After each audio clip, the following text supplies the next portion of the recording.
The boardroom door clicked shut just as my fingertips grazed the handle. Through the frosted glass, I could see 7 silhouettes settling into chairs around that polished conference table. My conference table. The one where I'd presented my prototype 18 months ago, my voice trembling with excitement as I showed them what 3 years of 18-hour days in my garage had created. "Oh, Kira."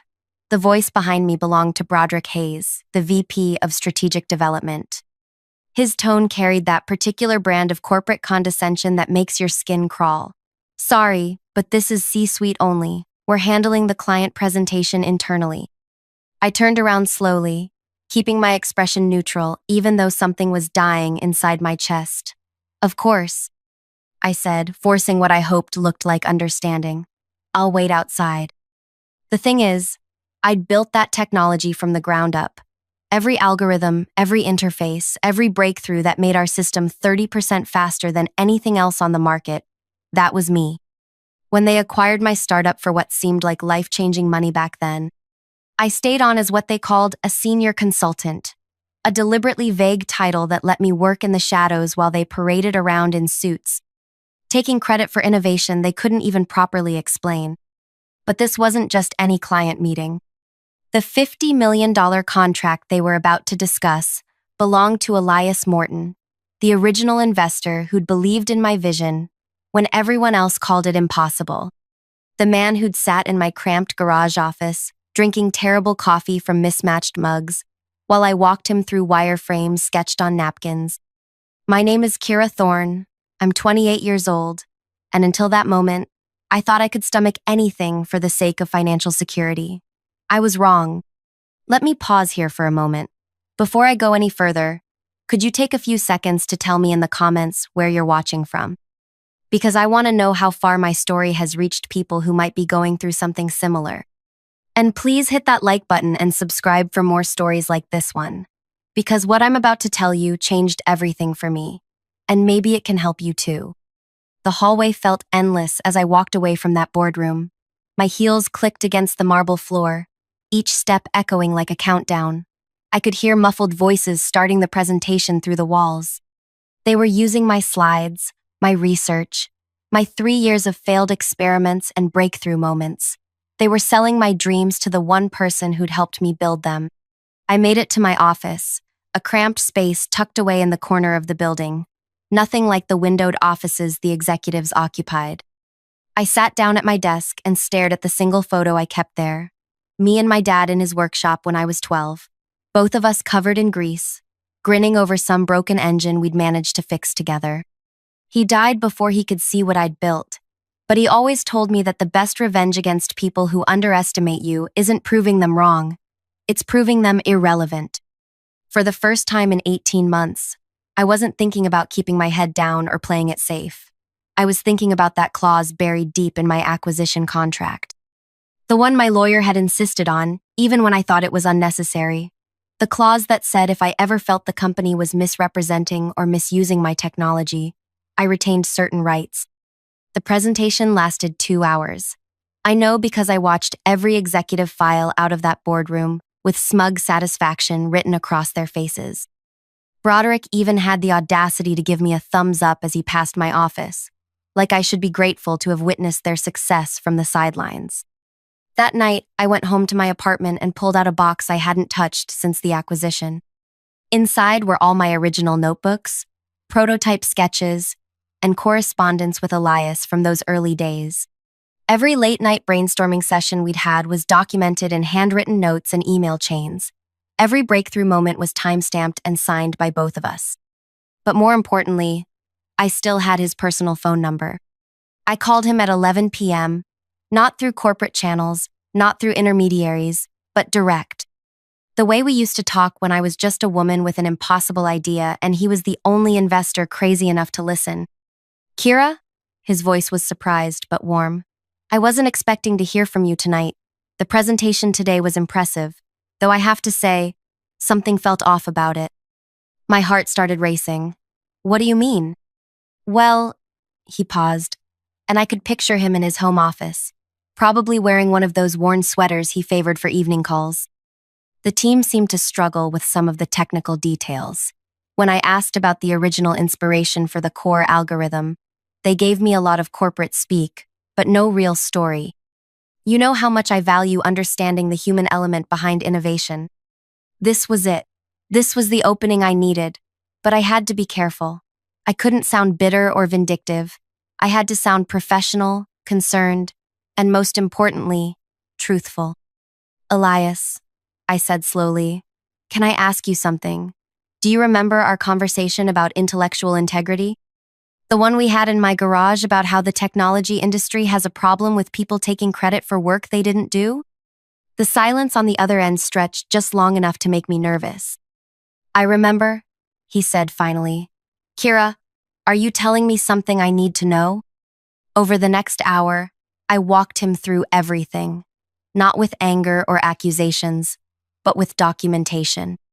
I sent him photos of my original sketches, timestamps from my development logs, email chains between us from the early days. I showed him the acquisition contract clause about misrepresentation. I let the evidence speak for itself. The most beautiful part was that I didn't have to convince him of anything. He remembered our conversations, our collaborative development process, the way I could answer technical questions that stumped even my own hired developers. He'd always known the technology was mine, but he'd assumed the company was properly crediting me as the architect. Kira, he said when I finished, I want you to know that if this is accurate, and based on what I remember, I believe it is, then I cannot in good conscience proceed with this contract. More than that, I think we need to have a very different conversation about the future. What kind of conversation? The kind where I ask if you'd be interested in starting fresh, with proper funding, proper ownership, and proper recognition for your work. I've been looking for someone with your vision to lead a new initiative I've been planning. My hands were shaking, but not from fear this time. From possibility. I'd like to hear more about that. How about we meet tomorrow? Not in a corporate boardroom, but somewhere we can actually talk. I'll bring my development team leaders, the ones who handle technical due diligence. I want them to hear directly from the source about what makes this technology revolutionary. After we hung up, I sat in my living room for hours, staring at the city lights through my window. For the first time since the acquisition, I felt like myself again. Not like a consultant or an advisor or someone grateful for the opportunity to watch other people present her work. Like an innovator. Like someone with value that couldn't be replaced or replicated. The next morning, I arrived at work early. I needed to prepare for what was coming, but I also needed to gather additional evidence. I printed copies of every email, every development log, every timestamp that proved the timeline of my innovations. I documented every meeting where my ideas had been discussed, every presentation where my work had been featured without my name attached. Around 10 a.m., Broderick stopped by my office. He was practically glowing with self-satisfaction.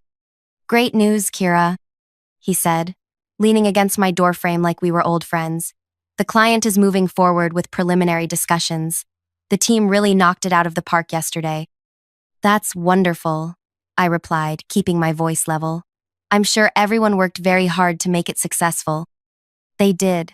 You know, moments like these really show the value of having strong leadership to guide complex client relationships. It takes experience to handle deals of this magnitude. I nodded thoughtfully. Absolutely. Experience and credibility are everything in these situations. He left my office looking pleased with himself, completely unaware that his world was about to implode.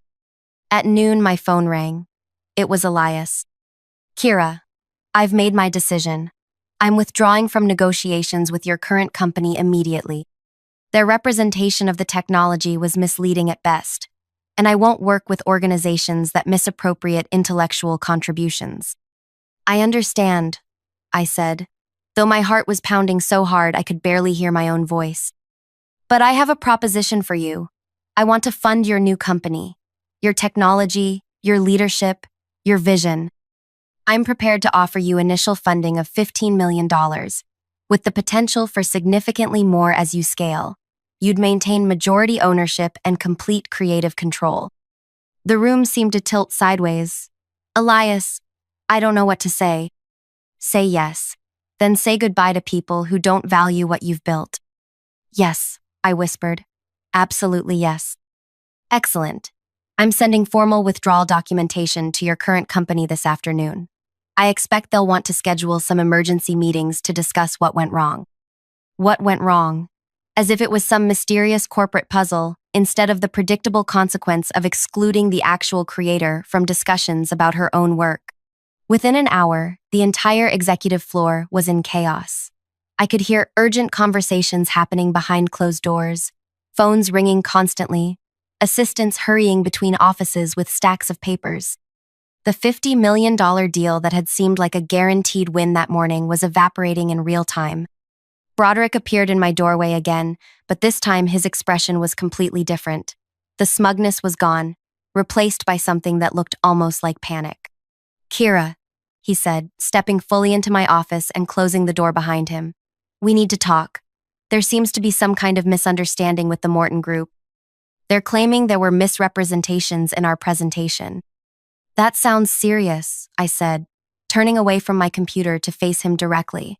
What kind of misrepresentations? They're asking questions about the original development team, the timeline of innovations, things like that. Very technical details that seem, I don't know, unnecessarily specific. I watched him struggle to find words that wouldn't admit what we both knew was true. Maybe they want to understand the technology better, I suggested. Some clients appreciate knowing the full story behind the innovations they're investing in. His face flushed slightly. Right. Well, the thing is, you were obviously very involved in the early development process. If they want to speak with someone who has that historical perspective, you might be the right person to have a conversation with them. Finally, after 18 months of being relegated to the shadows, they needed me front and center. I'd be happy to help, I said carefully, though I should mention that Elias Morton and I actually have quite a bit of history together. He was my original investor before the acquisition. The color drained from Broderick's face so quickly, I almost felt sorry for him. Almost. Your original investor? Oh yes. We worked together extensively during the early development phases. Very hands-on relationship. He's quite familiar with my role in creating the technology. Broderick left my office without another word. The afternoon brought a parade of executives to my door, each one more desperate than the last. First came Camille Sterling, the chief technology officer who'd never written a line of code in her life. Then Fletcher Morris, the VP of Innovation who couldn't explain how innovation actually happened. One by one, they came to ask for my help in salvaging a deal that was falling apart because they'd excluded the one person who could actually answer the client's questions. But it was too late. By 5 p.m., Elias had sent formal documentation to the company's legal department, officially withdrawing from all negotiations and citing concerns about intellectual property misrepresentation. The letter specifically requested clarification about the original development team and asked for detailed documentation of each team member's contributions to the core technology. The executives had built their careers on taking credit for work they didn't understand, and now someone was asking them to prove their expertise. At 6 p.m., I submitted my resignation letter. Short, professional, and effective immediately. At 6:30, I walked out of that building for the last time, carrying nothing but my personal belongings and the satisfaction of knowing that everything was about to change. The phone calls started that evening. First Broderick, then Camille, then Fletcher. All of them wanting to discuss my departure and explore options for moving forward. All of them suddenly very interested in acknowledging my contributions and finding ways to properly credit my work. Too little, too late. The next morning, I woke up as the majority owner of a fully funded technology company with the backing of one of the most respected investors in the industry. The morning after that, I read in the business news that 7 executives from my former company had submitted their resignations following the collapse of their largest potential contract. The most beautiful part was that I never had to destroy them. I just had to let the truth surface. When someone asks you to prove you created something, and you can't, the conversation tends to end pretty quickly. The resignations made headlines in the tech industry. Not because of who these people were individually, but because 7 C-suite executives leaving the same company within 72 hours suggested something catastrophic had happened behind closed doors. I found out the details from Jasmine, my former cubicle neighbor who'd always been kind to me. She called me 3 days after I'd walked out, her voice barely above a whisper. "Kira, what did you do?" she asked, but she wasn't accusatory. She sounded amazed. "I told the truth," I said. "That's all." Well, the truth just demolished the entire leadership structure. They called an emergency board meeting yesterday. Apparently, when Elias Morton withdrew from the deal, he didn't just leave quietly. He sent a detailed report to the board of directors explaining exactly why he couldn't work with a company that misrepresented intellectual property. My stomach fluttered, but not with anxiety this time, with vindication. Jasmine continued. The board demanded documentation proving who actually developed the core technology. When the executives couldn't provide it, they started pointing fingers at each other. Broderick threw Camille under the bus, saying she should have known the technical details. Camille blamed Fletcher for not maintaining proper development records. Fletcher claimed it was everyone else's responsibility to verify the information before client presentations. And none of them could actually explain how the technology worked, I said. Exactly. The board brought in independent technical reviewers to assess the situation. Guess whose name appeared on every single patent application, every development milestone, every breakthrough documentation? Mine. Because I'd been meticulous about documentation, even when I thought no one would ever need to verify my contributions. The board gave them a choice, Jasmine said. Resign quietly, or face a public investigation into intellectual property fraud. They all chose resignation. After that call, I sat in my new office, a bright windowed space in a building I'd chosen specifically because it felt nothing like my old workplace, and tried to process what had happened. 7 people who'd made my life miserable for 18 months had essentially erased themselves from my professional landscape. Not because I'd schemed or manipulated or destroyed them, but because they'd built their careers on a foundation that couldn't withstand basic scrutiny. The irony was staggering. They'd excluded me from the meeting because they thought I wasn't important enough to be there. But excluding the actual creator of the technology from discussions about that technology had exposed the fact that none of them understood what they were selling. My new company launched 6 weeks later. Elias had introduced me to a team of brilliant developers who actually wanted to understand my vision instead of just profiting from it. We called the company Apex Innovations, simple, direct, and completely owned by me. The first major client meeting was surreal. I sat at the head of a conference table in my own building, presenting technology I'd created to people who respected my expertise. When technical questions arose, I answered them myself instead of watching someone else stumble through explanations they didn't comprehend. But the real validation came 4 months later, when Elias brought me an opportunity that made my original $50 million deal look modest. Kira, he said during one of our weekly strategy meetings, I've been talking with some contacts in the aerospace industry. They're looking for exactly the kind of innovative approach you've developed, but they need someone who can scale it for much larger applications. How much larger? $200 million contract to start. Potential for expansion into international markets worth significantly more. I stared at him across the table, remembering all those months when I'd felt grateful just to have a job where I could work with my own technology. What's the timeline? I asked. They want to meet with you next month, just you.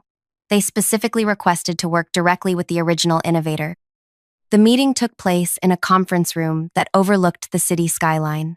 As I presented my expanded vision for the technology, I kept thinking about that closed boardroom door from almost a year earlier. The click of that handle turning, the dismissive voice telling me I wasn't important enough to be included. This time, I was the only person in the room they wanted to hear from. The aerospace executives signed the contract that afternoon. 6 months later, my former company was acquired by a larger corporation for significantly less than its projected value. The loss of the Morton Group deal had triggered a cascade of problems, including investor confidence issues and client trust concerns. The business news articles mentioned that the company had experienced leadership instability and questions about intellectual property management. I learned about the acquisition from a LinkedIn notification. Several former colleagues had reached out to congratulate me on my new company's success, mentioning that they were looking for new opportunities since the acquisition meant layoffs were likely. But it was a message from an unexpected source that really caught my attention. Broderick Hayes had sent me a connection request with a personal note. Kira, I hope we can put the past behind us. I've learned a lot about the importance of proper attribution and would love to discuss potential collaboration opportunities. I stared at the message for a long time. This man had spent 18 months treating me like an inconvenient afterthought, had smirked when I was excluded from presenting my own work, had taken credit for innovations he couldn't even explain. Now he wanted to collaborate. I declined the connection request without responding. Some people think revenge means making your enemies suffer, but the most satisfying revenge is becoming so successful that your enemies become irrelevant. Broderick wasn't my problem anymore. He was just someone I used to work with who'd made some poor choices. My company now employs 43 people, all of them properly credited for their contributions. We have contracts worth over $600 million, and 3 of our innovations have been licensed by companies in 12 different countries. I own 78% of a business that industry analysts value at nearly $500 million. More importantly, I wake up every morning excited about the work I'm doing instead of dreading another day of watching other people present my ideas. The technology that started in my garage has evolved into something I never could have imagined. We're developing applications for renewable energy, medical devices, and space exploration. Last month, I gave a keynote speech at the International Innovation Conference, where I talked about the importance of intellectual integrity and supporting original thinkers. After my presentation, a young woman approached me with tears in her eyes. She told me she'd been working at a company where her male colleagues consistently took credit for her research, and she'd been considering leaving the field entirely. "Your story gave me hope," she said. "It showed me that the truth has power, even when it takes time to surface." I gave her my contact information and told her about the mentorship program we'd started at Apex Innovations. 3 months later, she joined our team as a research director. That's the thing about authentic success. It creates opportunities to lift other people up instead of just climbing over them. Sometimes I drive past my old office building. It's been mostly empty since the acquisition, with only a few departments remaining before the full consolidation happens. The parking lot where I used to sit in my car, psyching myself up for another day of invisibility, now has weeds growing through the asphalt cracks. But I don't feel vindictive when I see it. I feel grateful. Those 18 months of frustration and exclusion taught me exactly what kind of leader I didn't want to become. They showed me the difference between authority based on position and authority based on competence. Most importantly, they proved that you don't have to destroy people who underestimate you.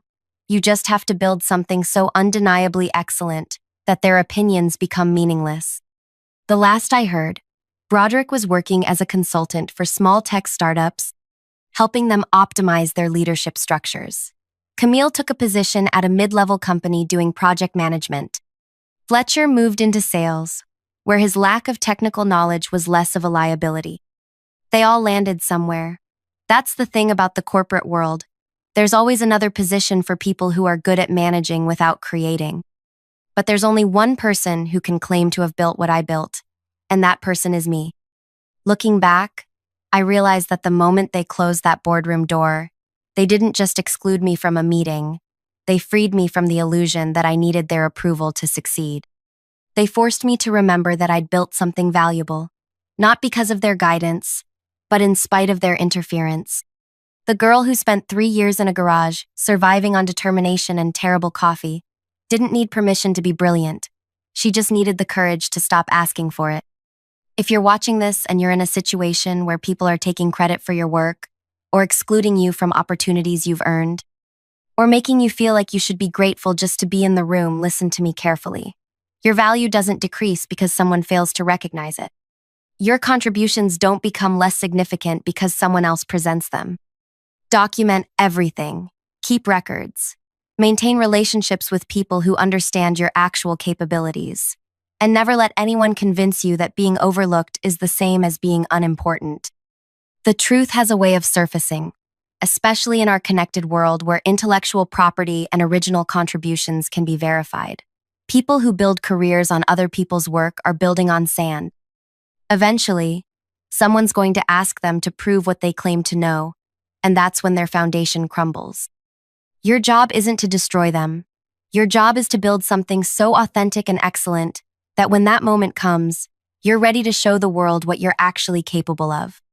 If this story resonated with you, please hit that like button and let me know in the comments what you're building, what you're fighting for, or what truth you're ready to let surface.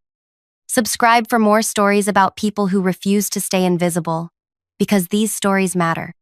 They remind us that ordinary people can do extraordinary things when they stop waiting for permission and start believing in their own value. The world needs what you've created. Don't let anyone convince you otherwise.